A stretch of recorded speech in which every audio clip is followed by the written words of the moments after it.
بسم اللہ الرحمن الرحیم۔ روئی زمین پر سب سے پہلا قتل بنی آدم میں سے کس نے کیا اور کس سبب سے کیا، اور قتل کرنے کے بعد اسی دفن کا طریقہ کس نے سکھایا؟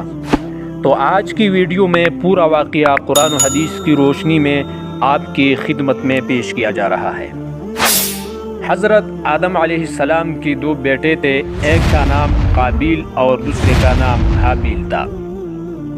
روئی زمین پر سب سے پہلا قتل قابیل ابن آدم کے ہاتھوں سرزد ہوا کہ اس نے اپنے بھائی حابیل کو قتل کیا۔ جس سبب سے حابیل قتل ہوا اس میں اہل علم کا اختلاف ہے۔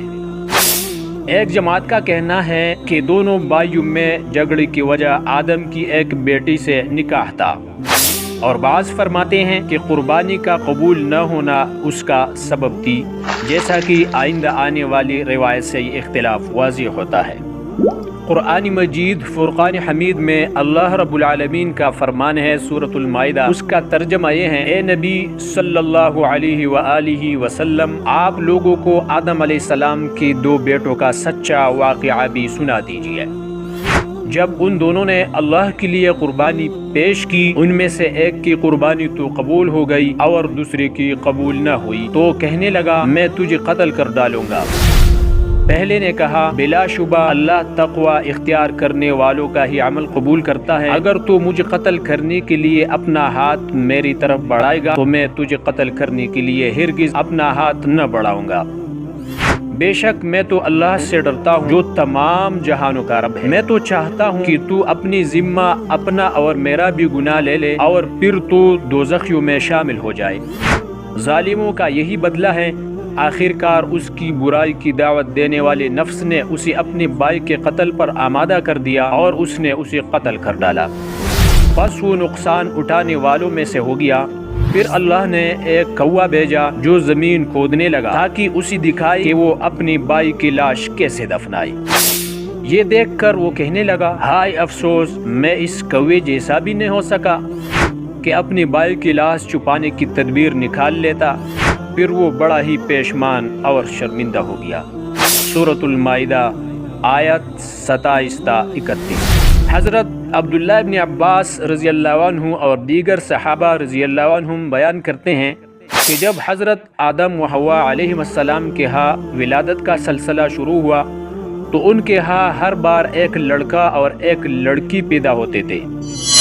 حضرت آدم علیہ السلام کو یہ حکم تھا کہ ہر لڑکی کی شادی دوسرے لڑکے کے ساتھ پیدا ہونے والی لڑکی سے کرے، اور دوسرے بار پیدا ہونے والے لڑکی کی شادی پہلے لڑکے کے ساتھ پیدا ہونے والی لڑکی سے کرے۔ حضرت آدم علیہ السلام کے ہاں ایک مرتبہ قابیل اور اس کی بہن پیدا ہوئی، اور دوسری مرتبہ حابیل اور اس کی بہن پیدا ہوئی۔ سابقہ اصول کے مطابق قابیل کی بہن کا نکاح حابیل سے اور حابیل کی بہن کا نکاح قابیل سے ہونا تھا۔ اتفاقی طور پر قابیل کی بہن حابیل کی بہن کی نسبت زیادہ خوبصورت تھی، اس لیے قابیل نے چاہا کہ اس کی شادی حابیل کی بہن کی بجائے خود اپنی ہی بہن سے ہو جائے۔ حضرت آدم علیہ السلام نے قابیل سے کہا کہ اپنی بہن سے حابیل کو نکاح کرنے دو، لیکن قابیل نے انکار کر دیا اور سمجھانے کے باوجود اپنی ہی بہن سے خود نکاح کرنے پر اصرار کیا۔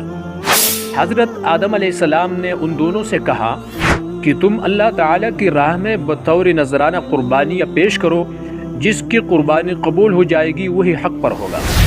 حابیل بکریاں پالتا تھا، اس نے ایک موٹی تازی بکری قربان کی، اور قابیل کھیتی باڑی کرتا تھا، اس نے گٹھیا قسم کا اناج اللہ تعالیٰ کی راہ میں پیش کیا۔ دونوں نے اپنی اپنی قربانی میدان میں رکھ دی۔ آسمان سے آگ آئی اور حابیل کی قربانی کو کھا گئی، جو اس کی قبولیت کی علامت تھی۔ قابیل کی قربانی جب قبول نہ ہوئی تو اسے غصہ آیا اور اس نے اپنے بھائی حابیل کو قتل کر ڈالا۔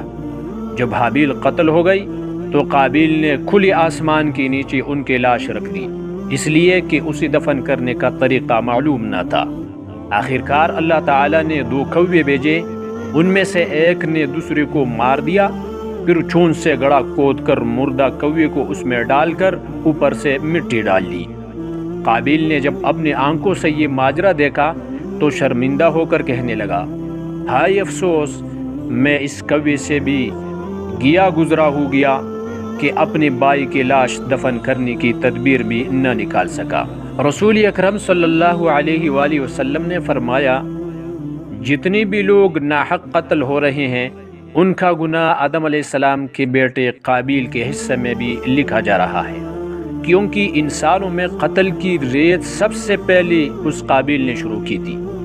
اور دوسری حدیث میں نبی صلی اللہ علیہ وسلم نے یہ بھی فرمایا، جس نے اسلام میں کوئی اچھا طریقہ رائج کیا پھر اس کے بعد اس طریقہ پر عمل کیا گیا تو اس طریقہ رائج کرنے والے کے لیے عمل کرنے والے کے برابر ہی ثواب لکھا جائے گا اور ان کے ثواب میں کوئی کمی نہیں کی جائے گی۔